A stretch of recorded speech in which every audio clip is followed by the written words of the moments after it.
부평에서 모일 때 하고 있었던 주제가 있어요. 근데 이것도 뭐 여기 또 어떤 분들은 많이 익숙하실 텐데 예전에 우리가 왜 성경 이렇게 암송을 했었는데 암송 그 100개 주제를 뽑아갖고요. 한 주제당 2구절씩 이렇게 우리가 발췌를 해서 암송을 했던 적이 있어요. 그래서 그때 이 어떻게 보면 가장 기초적인 중요한 주제가 되는 거를 100개의 주제를 그때 우리가 뽑았었고 이제 그거에 해당되는 구절들을 가지고 이제 했었는데 마침 이제 그게 좋겠다 해서 그 순서대로 이제 그 몇 달간 진행하다가 보니까 지금 와 있는 주제가 이미 2주 전에 제가 그 단체 톡방에 올려드렸죠. 그래서 앞에 보시는 성경 경계에 대한 경고 이런 제목의 구절입니다. 그래서 이 주제를 가지고 오늘 공부를 같이 해보려고 합니다. 이거 엔터 치면 너무 안 되네. 아니 그거 찾아. 다음 화. 그래서 여기 보시면 이제 오늘 제목 주제가 성경 변개라고 그랬는데요. 성경을 왜곡시키는 거죠. 그래서 영어로 이렇게 써놨네요. Warning of perversion of scripture. 그래서 좀 어려운 단어긴 한데 이 perversion이라고 이렇게 되어 있습니다. 그래서 그 단어를 먼저 조금 정의를 하고 넘어가자면 우선 먼저 우리 본문 구절 이미 그 공지해드린 그 구절을 한번 보도록 할까요?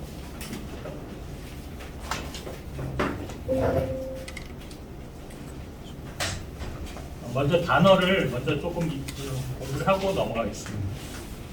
여기 퍼버션이라는 게 이제 사전으로 찾으면 명사형으로 곡해, 왜곡, 또 악용 이렇게 되어 있습니다. 그래서 그 사전을 찾아보면 perversion of the fact 그러면 우리가 보통 흔히들 말할 때 사실을 왜곡한다 이런 거 많이 쓰잖아요. 그래서 이렇게 이런 표현 쓸 때 쓰는 단어인데요. 이게 그 사실은 성경에서는 이 명사형이 perversion이라는 단어가 등장하진 않아요. 오히려 성경에서는 이제 또 다른 명사형인 이 perverseness라고 이렇게 된 단어들은 우리가 찾아볼 수가 있습니다. 그래서 이거는 여기 써 있는 대로 비뚤어짐, 그렇죠? 이렇게 번역될 수 있고요. 여기 보시는 대로 이제 성경 구절들 그 단어가 쓰여 있는 성경 구절이 있는데요. 저도 요번에 이제 이거 이렇게 찾아보면서 보니까 사실 번역이 좀 굉장히 좀 뭐랄까 의역을 많이 해놨더라고요. 우리 이거 보는 흥정역이. 그래서 여기 이사야서 3장 12절이나 59장 3절에 보면 이 퍼버스니스를 뭐라고 했냐면 사악함으로 번역을 해놨어요. 근데 그대로 하자면 삐뚤어짐이 되겠죠. 에스겔서 9장 9절도 그렇고요. 잠언 15장 4절도 마찬가지입니다. 시간 관계상 찾아보진 않을 테니까 형제자님들이 필요하시면 메모해 놓으셨다가 나중에 찾아보시기 바랍니다. 그리고 이제 형용사형이 있어요. 그래서 perverse 그러면 이제 사람이나 어떤 성격 등 그래서 삐뚤어지거나 또 빙퉁그려진 이거 이제 순수 한국말이죠. 이게 삐딱하다 이 말이에요. 이렇게 나와 있습니다. 그래서 이제 영어 표현에서도 perverse disposition 그런 삐뚤어진 성격 이렇게 하는 때 쓰는 단어입니다. 표준역은 비틀어주는 그렇게 그래서 이제 이 단어 perverse 형용사 형태로 쓰인 구절들은 여기 잠언 8장 8절이라든가 빌립보서 2장 15절 또 사도행전 20장 30절 등이 있습니다. 그리고 이제 동사형은 pervert 그래서 역시 이게 이제 어떤 방향에서 또 바른 게서 빗나가고 그르치는 거다 이렇게 되어 있습니다. 그래서 특별히 이것이 이제 조금 더 발전되면 그래서 어떤 사람들이 잘못된 길로 빠뜨리는 것 그리고 더 이렇게 이거를 완곡하게 표현하면 이제 타락시키는 거, 부패시키는 거 이런 뜻으로도 전용이 돼서 사용이 됩니다. 그래서 이런 것이 결국 지금 성경 우리가 변개라고 한 단어에 해당하는 그 용어거든요. 그래서 우리말로도 하자 그러면 뭐 여기서 변개라고도 썼고 또 왜곡이라고도 할 수 있겠죠. 또 뭐 악용, 오용 뭐 이렇게 다 할 수 있을 겁니다. 그래서 퍼버트 동사형이 쓰인 구절들은 이렇게 또 참고로 그래서 이 단어 뜻을 아는 가운데서 이제 제목에 있듯이 성경을 왜곡시키고 곡해하고 뭔가 바꿈으로써 그것이 매우 심각한 것이다 하는 것을 제목에서 느낄 수 있죠. 왜냐하면 그걸 경고하고 있으니까. 그래서 형제자매들이 받으신 성경 그 구절 두 구절 어디였죠? 잠언 30장. 예, 여기 보시면 잠언 30장 5절 6절과 또 요한계시록 22장 18, 19절을 대표 구절로 해놨습니다.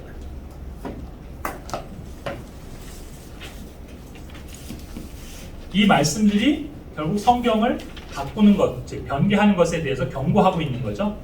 그래서 잠언 30장 5절 6절에서는 하나님의 모든 말씀은 순수한 말씀들인데 그 순수한 말씀들에다가 그러니까 뭔가를 덧붙이지 마라, 더하지 말라 이렇게 경고를 하고 있습니다. 만약 그렇게 하면 하나님이 책망할 거다.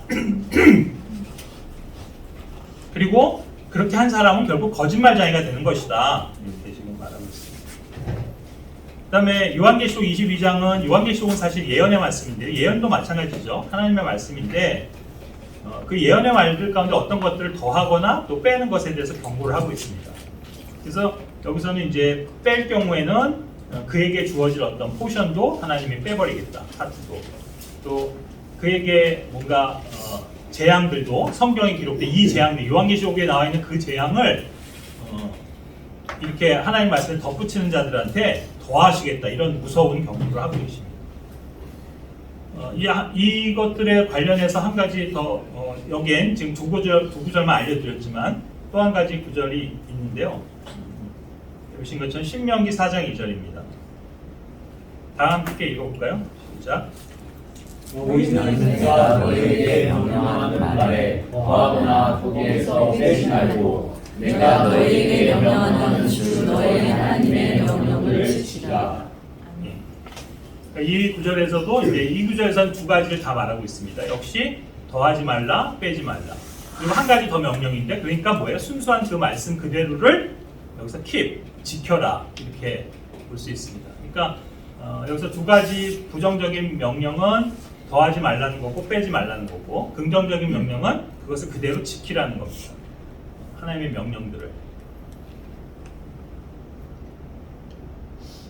결국 지금 여기에서 이미 우리가 그 성경 변개가 어떻게 이루어지는지를 알 수 있는데요. 흔히 이렇게 성경 말씀이 변개되는 과정을 우리는 세 단계, 세 과정으로 설명할 수 있습니다. 첫 번째 뭐냐면 방금 그 구절에서 나온 것처럼 하나님의 그 말씀에다가 원래 없는 것을 덧붙이는 거예요. 그래서 영어로 add, addition, 첨가입니다. 첨가. 한국말로 좀 첨가라는 말 조금 뭐 어려운 말이면 다 아시죠? 뭔가를 더하는 거죠. 덧붙이는 거죠. 첨가, 뭔가 더 들어가게끔 하는 겁니다. 그래서 보통 하나님 말씀이 어떤 방식으로 변개가 되냐면 이렇게 원래 없는 것들을 사람의 생각, 사람들의 주장, 교리, 가르침 등으로 자신들의 생각을 집어넣는 거죠. 하나님 말씀. 이것이 이제 첫 번째 그 변개되는 과정이고요. 두 번째는 뭐겠어요? 좀 전에 말씀드렸듯이 빼는 거겠죠. 삭제입니다. 삭제. 영어 단어로는 우리가 아까 본 구절에서 어떤 단어를 쓰고 있냐면 diminish라고 하는 걸 씁니다. 그러니까 줄이는 겁니다. 이렇게. 그것이 뭐 양을 줄이든 질을 줄이든 어쨌든 이렇게 뭔가 원래의 원형에서 그것을 줄여가는 것. 이렇게. 그리고 아까 요한계시록 22장에서는 그것을 아주 쉬운 표현으로 쓰고 있어요. 뭐예요? take away. 치워버리는 겁니다. 빼버리는 겁니다. 하나님 말씀에 온전히 있는 걸 빼버리는 거죠. 이런 과정을 통해서 말씀이 변개됩니다. 세 번째 뭘까요? 세 번째는 우리가 흔히 대체라고 부르는 겁니다. 대체. 영어로 substitute라고 해서 어떤 것을 그것을 대신해서 다른 걸로 바꿔치기 하는 겁니다. 바꿔치기. 바꿔치기란 말 아시죠? 이것도 아주 그 성경을 변개하는 사람들의 아주 상투적인 수법입니다. 근데 이게 바꿀 때 항상 그렇지만 완전히 생뚱맞게 완전히 다른 것으로 바꾸면은 사람들이 쉽게 눈치를 채겠죠. 그러니까 항상 어떻게 바꿔요? 비슷한 걸로 바꿉니다. 비슷한 거. 응? 그러나 문제는 바뀐 건 분명한 거죠. 근데 그걸 통해서 이제 하나님의 말씀들을 변개하는 거죠. 결국 첨가와 삭제와 또 대체라는 이런 세 가지 어떤 요소들, 과정을 통해서 하나님 말씀이 계속 끊임없이 이렇게 변개가 되고요. 결국 그렇게 되면 그 말씀들은 원형의 원래 말씀의 그것을 잃어버리고 이제 변질되겠죠. 그래서 변질되게 되면 그 하나님 말씀들이 변질된 것을 우리는 어떻게 성경은 부르냐면 뭐예요? 그 말씀이 부패된다. 그래서 고린도후서 2장 17절 어떤 분이 한번 찾아서 읽어주실래요?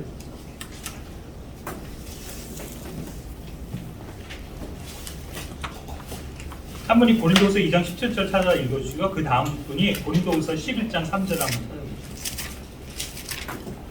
우리는 하나님의 말씀을 부패시키는 많은 사람들 같지 아니하고 우리 진지함에서 난 자같이 하나님에게서 난 자같이 하나님의 눈앞에서 그리스도 앞에서 말한다. 예. 바울은 지금 우리는 하나님 말씀을 부패시키는 그런 사람들처럼 하지 않는다 이렇게 밝히고 있습니다. 그건 부패되죠. corrupted 되는 겁니다. 예. 그렇죠? 그게 이제 우리가 corrupted 그럼 결국 부패지만 그것이 결국 사람이나 이렇게 우리가 영적인 상태로 적용을 해서 말을 하면 결국 그 상태가 최종적인 상태는 뭐예요? 그게 타락이에요. 그래서 우리가 타락을 말할 때도 corrupted라는 단어를 씁니다. 우리 한국말에서 뭐 타락됐다, 또 뭐 부패됐다 이런 것들을 말할 때 사실은 이 단어를 다 쓰는 겁니다. 고린도서 11장 3절은요. 그러나 뱀이 자기의 간교함으로 이들을 속인 것 같이 어떤 방법으로든 너희 마음이 그리스도 안에 있는 단순함에서 떠나 부패될까 내가 두려워하노라. 자, 여기서도 또 인류 최초의 그 속은 여자, 즉 인류의 첫 번째 범죄에 대해서 언급을 하면서 결국엔 어떻게 됐다면 부패됐다고 그랬거든요. 순수함에서 단순함에서 떠나 부패됐다 이렇게 얘기를 하는데 거기서도 이제 이 표현을 단어를 쓰고 있죠.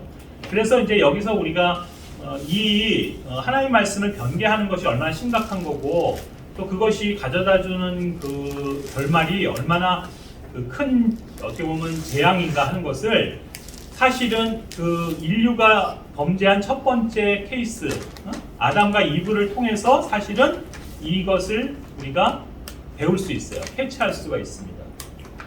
그래서 우리가 인류가 최초로 범한 그 범죄에 대해서 조금 먼저 살펴볼 필요가 있는데요. 질문하겠습니다. 첫 번째 인간 아담과 이브가 지은 죄가 뭐예요? 그 죄를 한마디로 표현하면? 열매 먹는 것. 또 열매 먹는 게 죄예요? 성과를 알게 하는. 성곽을 알게 하는 걸 먹는 것 죄다. 그래서 그건 이제 그 실제 구체적으로 말씀하신 거고. 그 죄, 그런 죄를 그러니까 무슨 죄를 지은 거예요? 불순종? 예, 불순종. 좋습니다. 또요. 경청하지 않은 것. 하나님의 음성은?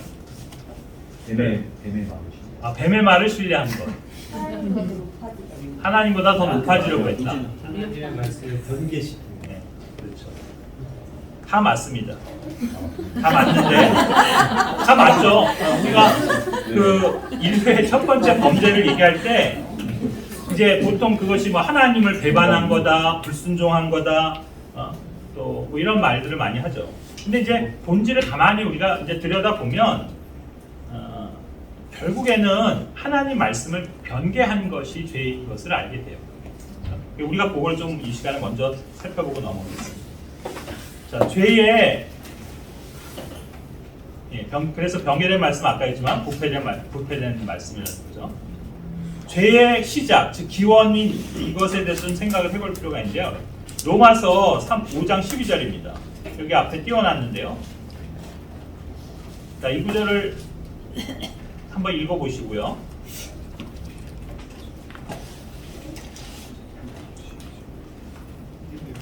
그러므로 한 사람으로 말미암아 죄가 세상에 들어오고 그로 말미암아 사망이 들어왔나니 이와 같이 모든 사람이 죄를 지었으므로 사망이 모든 사람에게 임하였느니라. 이 세상의 죄가 어떻게 시작됐어요? 누구 때문에? 한 사람. 한 사람이 누구예요? 아담. 아담을 얘기하는 거 맞죠? 예. 자, 근데 여기서 우리가 유의 있게 잘 이 말씀을 보면 아담으로 말미암아 최초로 죄가 생긴 거예요. 죄라는 것이 이 아담에 의해서 시작된 거예요. 아니면 그럼 뭐예요? 사탄. 네. 이 구절은 분명히 뭐라고 했냐면 아담 한 사람으로 말미암아서 죄가 시작됐다, 또 죄가 생겼다 이렇게 말한 게 아니라 죄가 이 세상 안으로 들어왔다 그랬어요. 그러니까 죄는 이미 있었던 거죠. 근데 어디 있었던 거예요, 그럼? 세상 밖에 있었던 거겠죠. 그러니까 세상 안으로 들어온 거지. 그러니까 세상 안에는 죄가 없었는데 세상 밖에 있던 죄를 끌어들인 거예요, 아담이. 예? 자, 이거를 우리가 먼저 좀 이렇게 주목을 해보면서,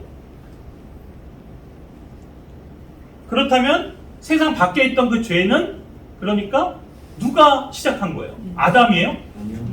아니죠. 엄밀히 얘기하면 아니에요. 아담이 만든 게 아니에요. 아담은 그거를 그냥 자기가 살고 있는 세상 안으로 끌어들였을 뿐이에요. 그렇죠. 그러면 그 죄의 기원은 누구예요? 사탄? 네, 우리가 흔히 말하는 사탄 마귀. 즉 바로 타락한 루시퍼입니다. 그래서 에스겔서 28장 15절에 보면 바로 루시퍼 안에서 그 불법이 발견되었다 이렇게 말하고 있습니다. 그러니까 죄의 근원은 인간이 아니고 원래는 그죠? 사탄 마귀였던 루시퍼 안에서 시작이 된 겁니다. 다만 그것이 세상 밖에 있었던 것이 그죠? 우주에 있었던 것이 인간이 살고 있는 인간 세상 안으로 들어온 거예요. 누가 끌어들였다고요? 아담이. 그래서 이 세상이 이제 이 세상 안에 죄가 있게 된 거예요. 자, 이제 그래서 두 번째 마지막 아담이 되신 예수님이 오신 목적은 뭐예요? 요한복음 1장 29절에 의하면 보라 세상 죄를 제거하는 하나님의 어린아이.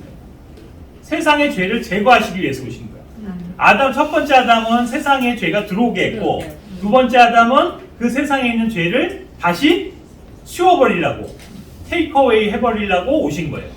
그래서 예수님이 실제로 죄를 닫고 다시 또 세상이 아닌 곳으로 가지고 가셨죠? 그게 어디예요? 지옥. 그게 지옥이에요. 다 잘 아시네요.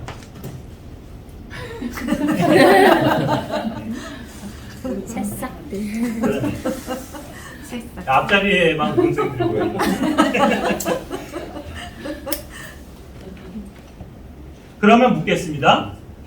아담이 죄를 시작한 건 아니지만 끌어들였는데 그럼 세상 안으로 죄를 끌어들어온 그 시점은 언제예요? 그게 질문입니다. 그게 아담이 이 세상 안으로 죄가 들어오게 한 시점은 언제였는가? 아까 얘기한 그 선과를 나무를 먹는 순간에 그렇게 생각하시죠? 대부분 그렇게 생각합니다. 그걸 먹은 순간이라고.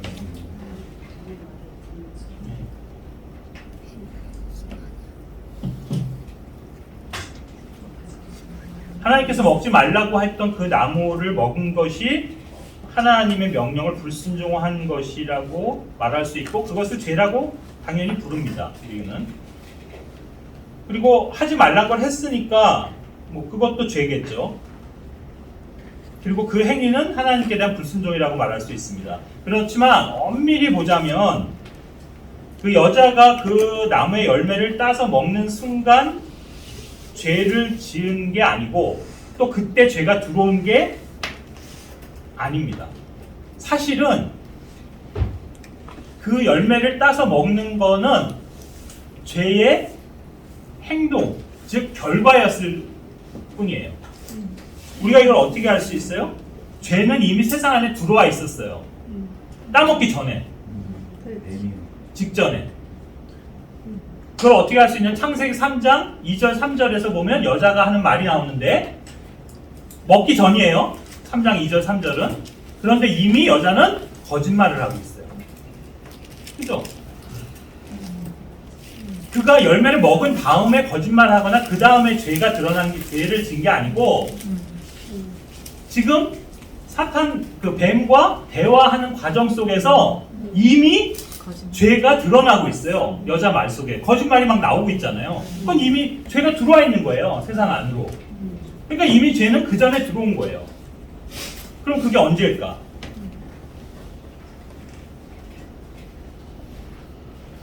사실은 바로 지금 얘기한 것처럼 뱀과 대화하는 그 순간에 죄가 들어온 거예요.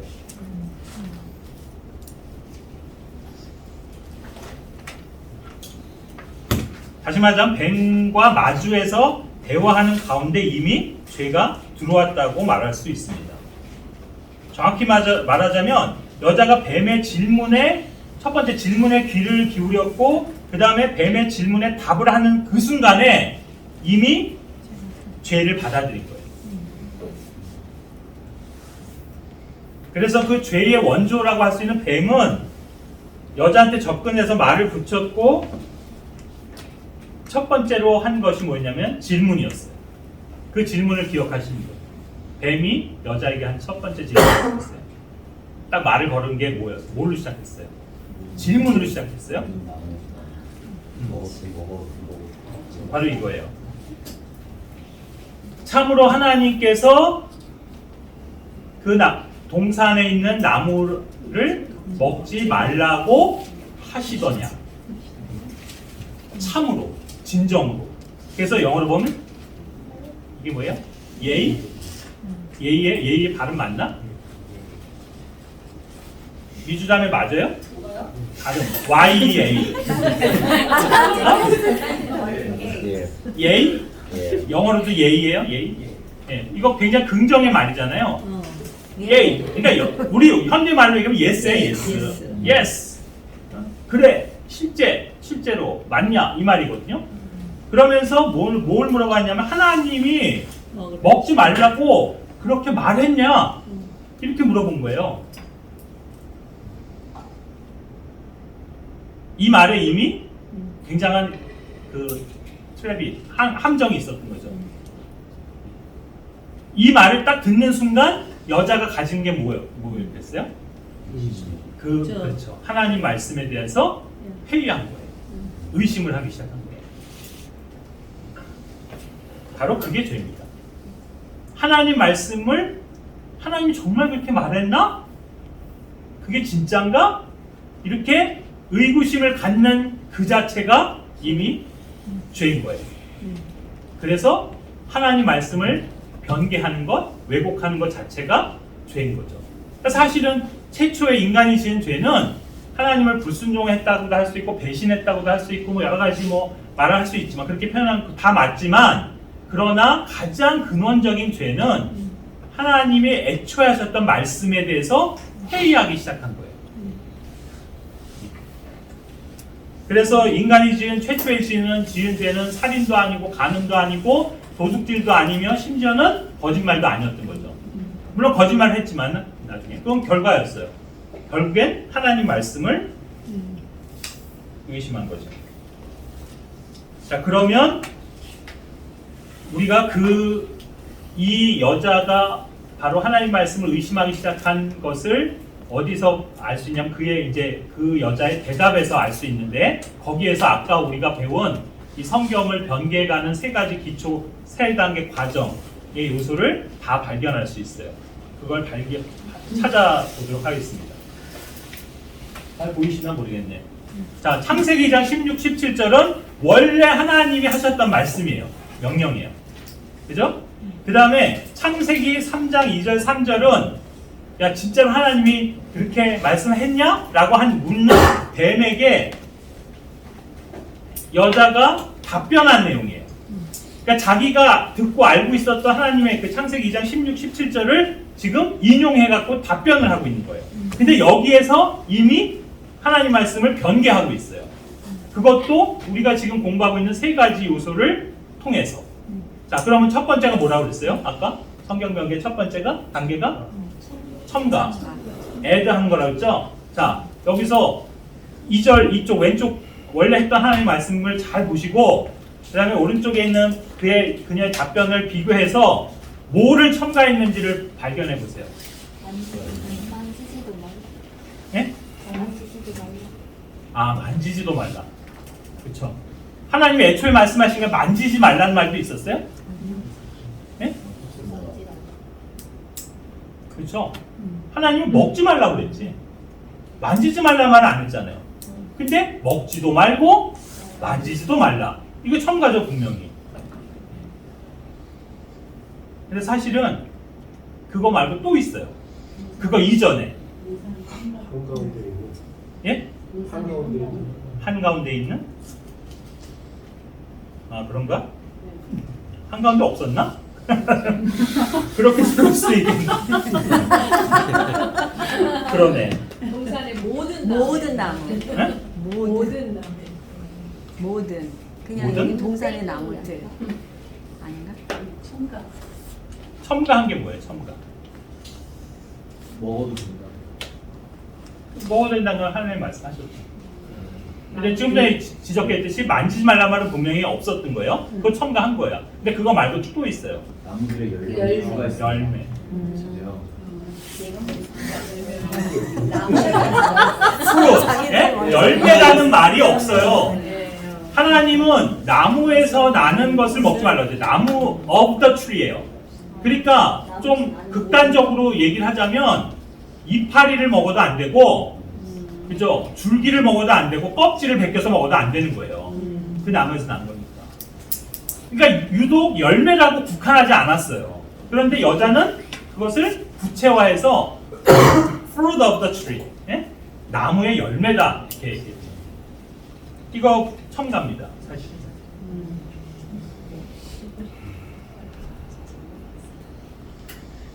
자, 그럼 두 번째로 뭐였죠? 첨가 다음이? 빼기, 삭제. 자, 뭘 뺐어요? 모든 반드시 죽으리라. 반드시 죽으리라. 네? 반드시 반드시 죽으리라? 모든 나무를 뺐다. 모든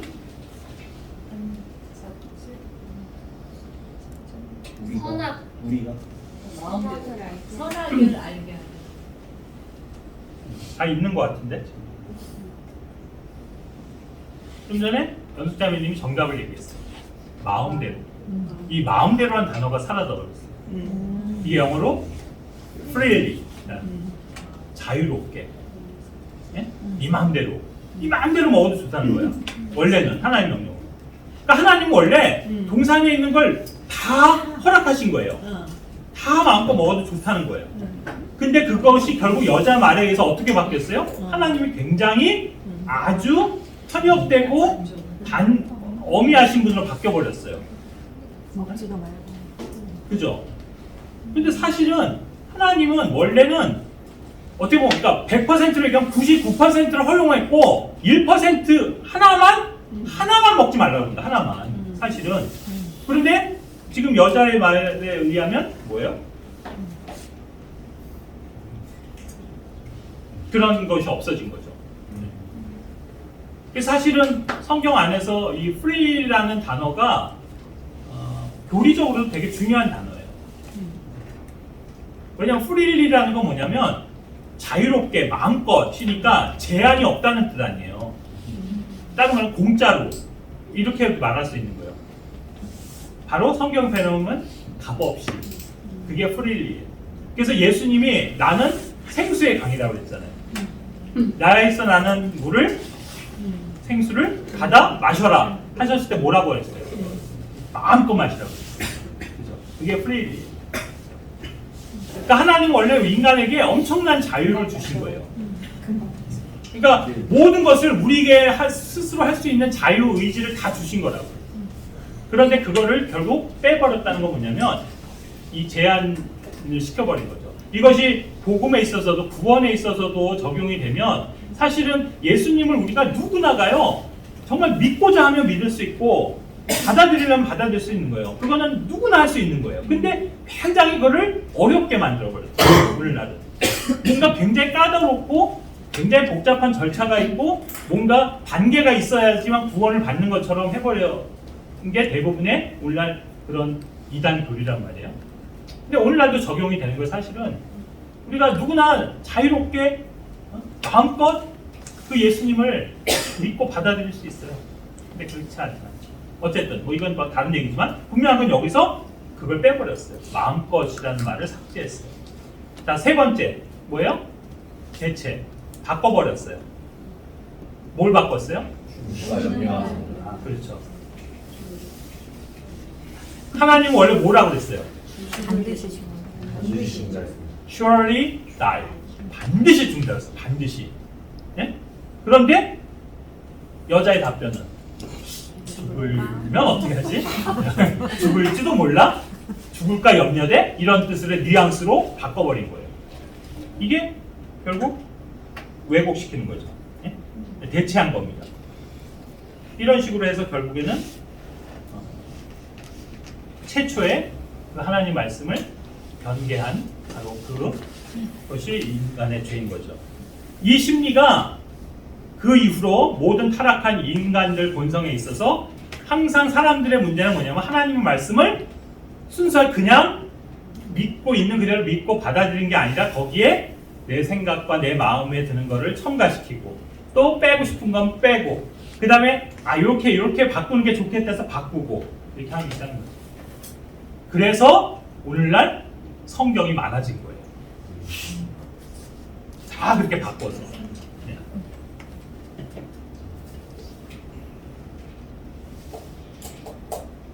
제가 이번에 발견한 거는 그래서 여자가 했던 원래 하나님이 하셨던 명령을 단어수를 세봤어요. 제가 우리 기준 성경 킹제임스 성경 39단어였어요. 근데 여자가 창세기 3장 2절 3절에 가서 답한 그 말들의 단어수를 다 세보니까 41단어로 늘어났어. 물론 뭐 내용도 바뀌었지만 일단 벌써 그죠? 달라진 거예요. 근데 이게 왜 중요하냐면 우리가 앞으로 성경을 원칙적으로 공부할 때 가장 중요한 기준이 되는 게 단어거든요. 근데 이 단어가 그래서 결국 언어에서는 단어가 바뀌면 뜻이 바뀌는 거예요. 그죠? 문장 구조 자체도 바뀌어버리는 거죠. 더더군다나 이렇게 단어가 첨가되거나 또는 삭제되거나 이렇게 돼갖고 되면 결국 원래의 그 문장이 갖고 있는 단어의 뜻이 그대로 살릴 수가 없는 거죠. 자, 근데 재밌는 거는 이 구절을 그래서 바로 그 변개한 성경, 원래 현대 역본들 너무 많아서 그걸 다 뒤질 수는 없고 원래 가장 대표적으로 그러니까 이 많이 보는 영어 성경 버전 뭘까요? NIV, New International Version. 그러니까 신국제 뭐야? New International Version 그렇죠? 표준 번역이라고 하는 국제 번역이라고 하는 판이에요. NIV. NIV로 이거를 찾아보니까 창세기 2장 16절 17절 찾아보니까 아까 몇 단어라고 그랬죠? 원래 킹제임스 성경에서 39단어였잖아요. 36단어 줄었어. 그러니까 뭔가가 빠진 거지.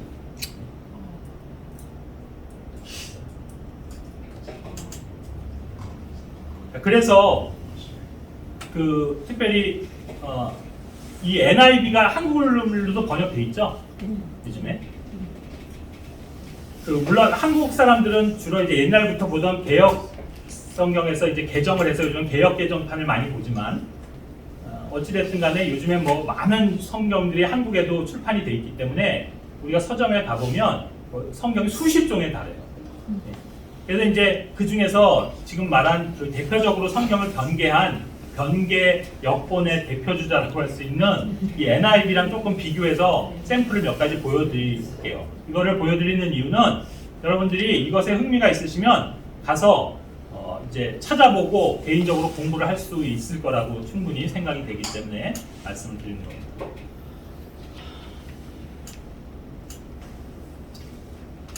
결론적으로 말씀드리자면 NIV는 킹제임스 성경에 있는 단어의 64,098개를 바꿔버렸어요. 없애버렸어요.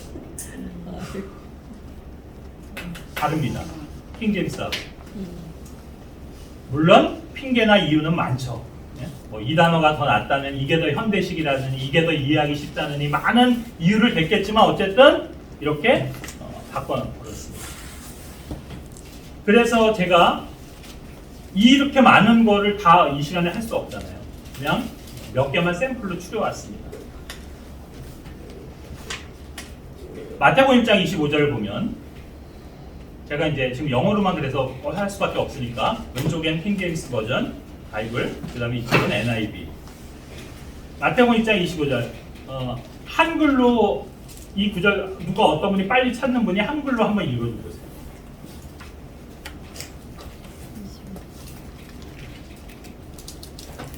그녀가 그녀의 맏아들을 낳을 때까지 그녀를 알지 아니하다가 낳음에 그의 이름은 예수라 하니라. 자, 우리가 보는 킹제임스 성경을, 근데 NIV는 지금 어떻게 표현하냐면 여기에서 킹제임스 성경에 있는 어떤 단어를 삭제했는지를 제가 물어보고 싶었어요. 근데 이미 답을 해놨지, 내가. 빨간색으로. 이거 안 해놨으면 너무 시간이 오래 걸릴 것 같아요. 근데 내가 미리 해놓은 거예요. 자, 여기서는 한 단어만 뺐어요. 그러니까 전체적인 맥락에서 보자면. 뭐예요? first born. 내 이름은 뭐라고 했어요? 무슨 아들이에요? 그냥 썸이잖아. 아들이 아들. 맏아들과 첫째 아들, 맏아들은 완전히 다른 거 아니에요? 그럼 내가 여기서 한 가지만 질문해 볼게요. 왜 이것이 차이가 왜 중요해요? 그냥 아들이라고 하면 안 돼요? 그냥 예수님을 아들이라고 한 거가 뭐가 문제예요? 장자권? 그렇죠. 이거 카톨릭이 이걸 갖고 이걸 바꿔버린 거예요. 이것 때문에. 응? 예수님이 맏아들이면은 안 되는 거야. 그냥 아들이어야 돼. 왜요? 예수님 외에도 다른 형제들이 있었잖아. 그죠?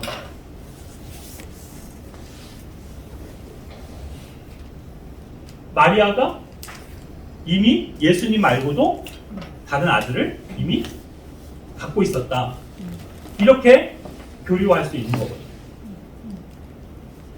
그러니까 킹제임스 성경은 분명히 예수님이 첫 번째 아들이었다는 것을 명확하게 얘기를 해주고 있는데 NIV는 그거를 흐려버린 거예요. 그죠? 자, 마가복음 6장 11절. 여러분들이 우리가 영어를 잘 못하니까 영어로 봐서는 뜻이 무슨 구절인지 모르니까 일단 한글로 한번 누가 찾아서 읽어줘야 될 것 같아요. 그리고서 비교를 해보셔야 돼요. 누구든지 너희를 받아들이지 아니하고 너희 말을 듣지 아니하거든 너희가 거기서 떠날 때에 너희 발밑에 먼지를 쏘아버려 그들을 대적할 증거로 삼으라. 진실로 내가 너에게 이르노니 심판날에 소돔과 고모라가 도시보다 더 견디기 쉬우리라 하시니. 네, 이게 이제 본문이에요. 자, 근데 옆에 NIV는 뭐가 없어졌어요? 네. 이 구절에서 지금 빨간색으로 되어 있는 부분이 통째로 다 날라버렸어요. 네? 날라갔어요. 그죠? 진실로 내가 너에게 이르노니 그것이 어떤 뭐와 같다고요? 소돔과 고모라와 같다. 그죠? 심판 때 그 내용들이 아예 통으로 다 없어요. 마가복음 15장 28절.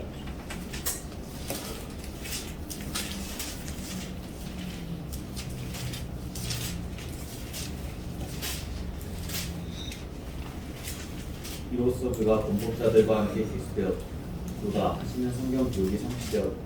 예, 이 이사야의 구약의 성경 말씀이 인용이 돼 있잖아요. 원래 원문에는 이거가 NIV에서 아예 없어요. 무슨 말이냐면 이 구절 자체가 통으로 없어요. 그래서 마가복음 15장 28절이 없어. 26절, 27절, 그 다음에 29절이에요. 한글로는 없으면 얘기지만 NIV는 어떻게 되는지 모르겠는데 NIV 내가 갖고 있는 성경은 그냥 27절 있고 그 다음에 29절이야. 그렇게 되는 거예요. 그리고 물론 밑에 각주를 달아놨어요. 뭐라고 했냐? 어떤 사본들에는 이런 게 들어가 있다. 이런 식으로. 이게 여러분 기억나시겠죠? 우리가 흔히 마가복음 9장 44, 46, 48절에서 그 지옥 얘기할 때 거기에는 불도 꺼지지 않을 것이요. 뭐예요? 그들의 벌레들도 죽지 아니하리라는 것과 3번 반복되잖아요. 그게 44절 한 구절만 딱 나오고 46절, 48절 통으로 빼버리고 한글 개혁 성경에는 괄호치고 없음이라고 해놨고 그러니까 구절이 없다 이거야.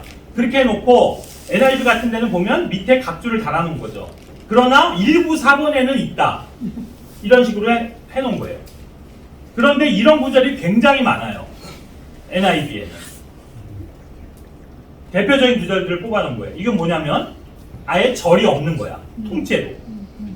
여기 보시면 마태복음에서 17장 11절 NIV로 보면 없어. 11절 없어요. 10절하고 12절만 있어. 예? 이런 식이야. 이게 통으로 다 날려버린 구절들이에요. 그것이 갖는 교리적인 의미, 중요성은 차치하고라도 그걸 얘기하려면 뭐 한도 끝도 없고요. 어찌됐든 중요한 건 그냥 단순 비교만 해봐도 그냥 없다는 거야. 이 많은 것들이.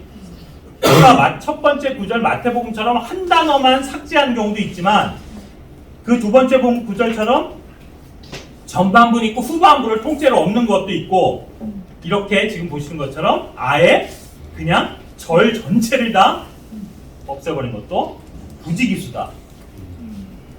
자, 누가복음 9장 55, 56절.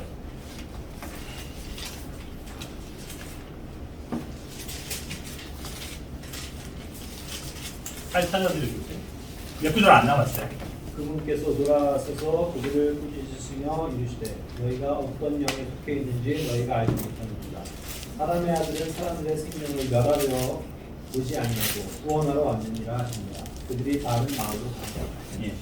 자, 55절과 56절 여기서 이 빨간색 부분. 자, 예수님이 책망하셨다. 이건 NIV도 있어요. 책망했대. 근데 예수님이 책망한 말의 내용은 여기 킹제임스 빨간 글씨로 써 있잖아요. 근데 NIV는 없어 아예 그게. 그리고 그들이 다음 마을로 갔다. 그거만 딱 있어. 네? 책망한 내용은 그냥 다 역시 통으로 날려버렸어요. 사도행전 9장 5절 6절.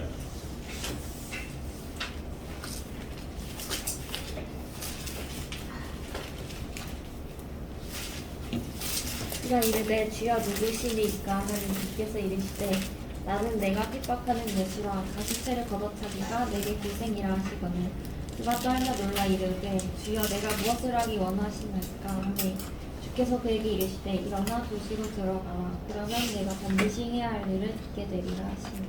예, 이거 알다시피 사도 바울이 회심하는 장면이죠. 예수님을 만난 사건입니다. 그래서 예수님께 누구십니까 당신은? 물었고요. 그 예수님이 대답하셨죠. 네가 핍박하는 예수다. 그러면서 답변하셨잖아요. 그 내용이 NIV에 있어요, 없어요? 없어요. 바울이 물어보죠. 저에게 뭘 원하십니까? 제가 뭘 하기를 원하십니까? 그 말 없어요. 그냥 밑도 끝도 없이 가라. 내가 지시한 도시들로 가서 내가 너에게 맡기는 일을 해라. 이런 식으로 그냥 돼 있죠. 이렇게 날려버렸어요. 이거 없습니다. 로마서 11장 6절.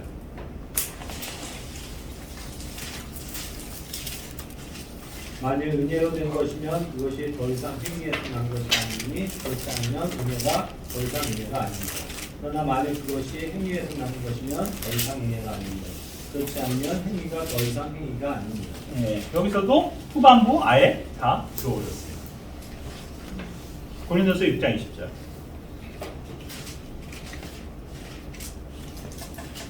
주께서 겉을 치우고 너희를 하셨느니라. 그건 하나님의 것인 너희 몸과 너희 영과 하나님께 영광을 줍니다. 네, 잘하는 구절이죠. 그런데 NIV는 어떻게 되어 있습니까?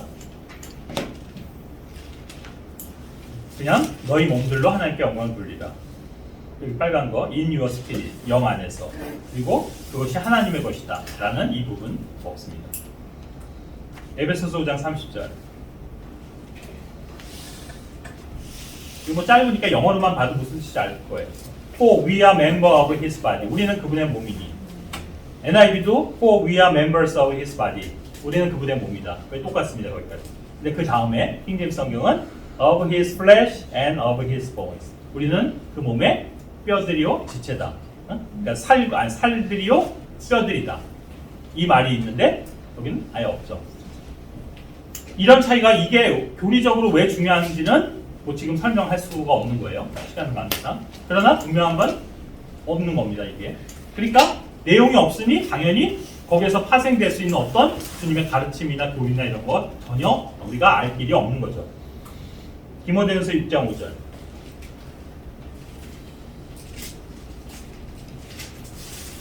그 마음이 부패하고 진리가 없어 이들이 하나님을 따르는 것이라고 생각하는 사람들의 삐뚤어진 언쟁이 생기나니 너는 그러한 자들로부터 떠나. 자, 여기서 뭐가 봤어요? 여기 삐뚤어지고 언쟁이 생기는 그런 잘못하는 사람들에 대해서 언급을 하고 있어요. NIV도 언급해요. 그런데 결론은 뭐예요? 그런 자들로부터 떠나라 그랬는데 여기 뭐 떠나고 다시 말이 없어. 그죠?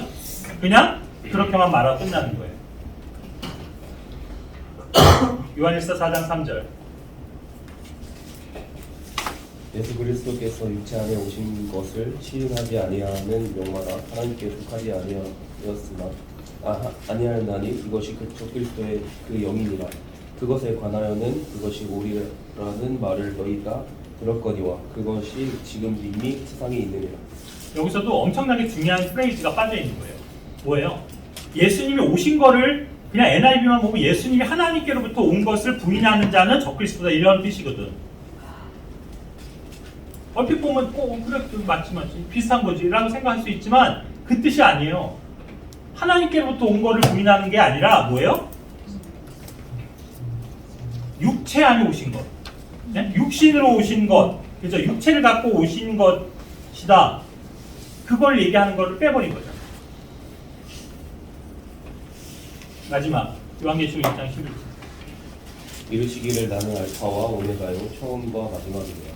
내가 보는 것에 됐어요. 뭐 뒤에 얘기해요. 뒤에는 똑같아요. 바로 아니 뭐냐면 지금 동문영장이 읽어준 그 부분이 없는 거예요. NIV에. 나는 알파와 오메가다. 난 처음이요 끝이다. 이 말이 없어요.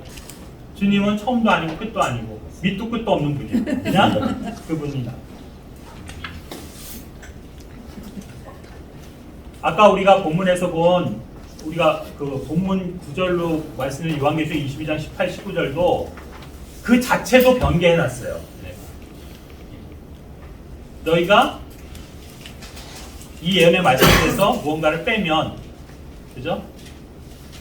하나님께서 또 너희에게 해당되는 어떤 것들을, 너희의 파트를, 그 체계로부터 지워버리겠다, 빼버리겠다, 이렇게 했죠. 근데 여기서도 보면 아주 교묘하게 이렇게 싹 바꿔놨어요. 왜냐면 트리 오브 라이프로 바꿔놨어요. 뭐를요? 북 오브 라이프로. 생명의 책을 생명의 나무로 바꿔놨어요. 그리고 그것들에 대해서라고 돼 있죠. 근데 그 원래 뜻은 그게 아니고 그것 책에 있는 것들 가운데서다. 이런 말이거든요. 그러니까 이런 식으로 어떤 구절들은 그냥 얼핏 보면 되게 비슷하게 보여요. 근데 자세하게 뜯어보면 아주 달라요. 그러니까 교묘하게 이렇게 해놨어요. 그래서 제가 마지막으로 이 구절을 대표적으로 하나 보여드려볼게요. 이게 이제 우리 개혁성경하고 비교할 수 있는 거예요. 여러분들이 나가서 집에 가서 한번 보시길 바래요. 요한일서 5장 6절부터 8절. 이거는 성경에서 삼위일체를 보여주는 가장 강력한 성경 구절이거든요. 그런데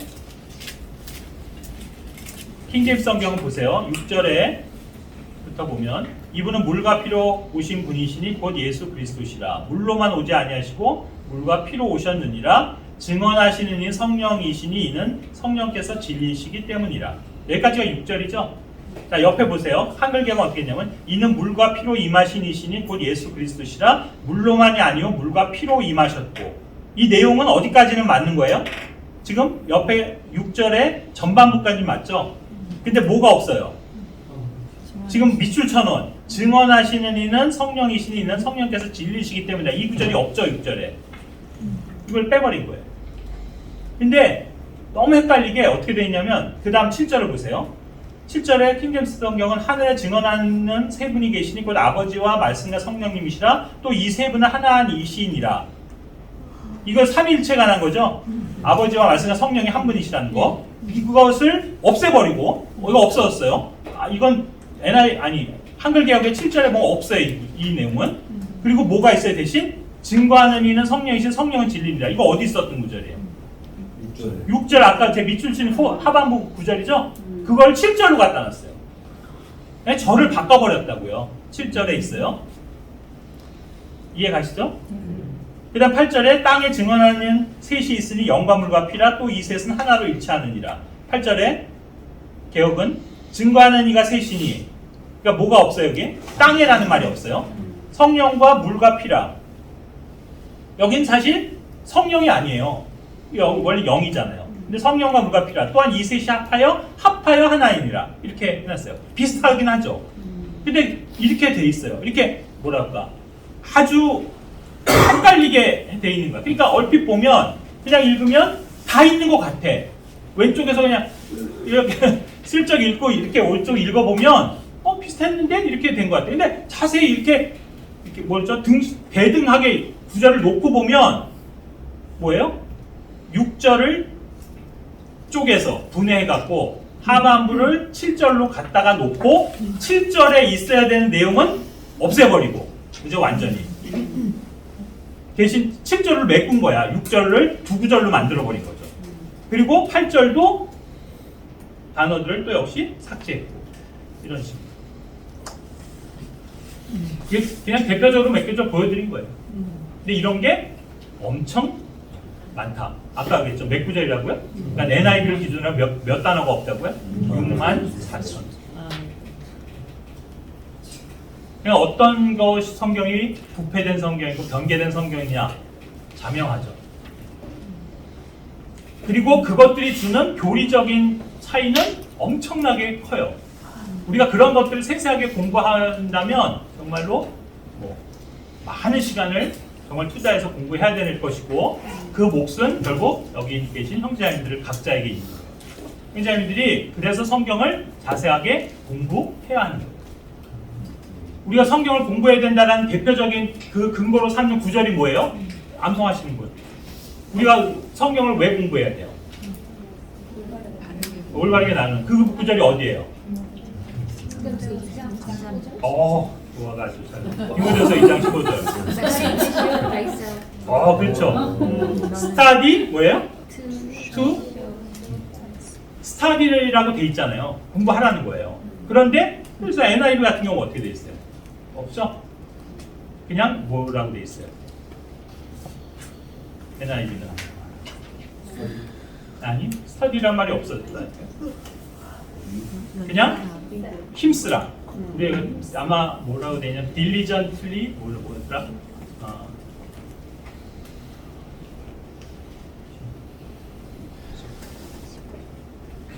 do your best. 최선을 다하는 거예요. 그냥 공부하는 것과 최선을 다하는 건 다른 거죠. 하나님의 일꾼이 되기 위해서 내가 최선을 다하고 있습니다 라는 것과 내가 하나님의 부끄러울 것이 없는 일꾼이 되기 위해서 나는 그래서 진리의 성경을 올바르게 나누는 공부를 하는 것과 완전히 다른 거잖아요. 그러니까 이미 그런 거부터도 그 구절 가장 근거가 될 수 있는 구절 자체도 그렇게 바꿔버렸어요.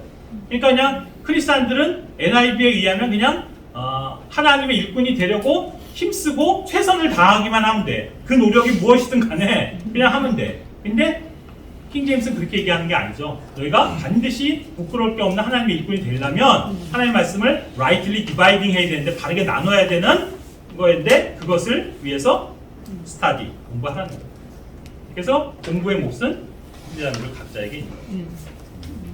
자, 이런 식으로 어쨌든 다음번에 이제 2, 4주 다음 주제는 제가 단톡방에 올리겠습니다.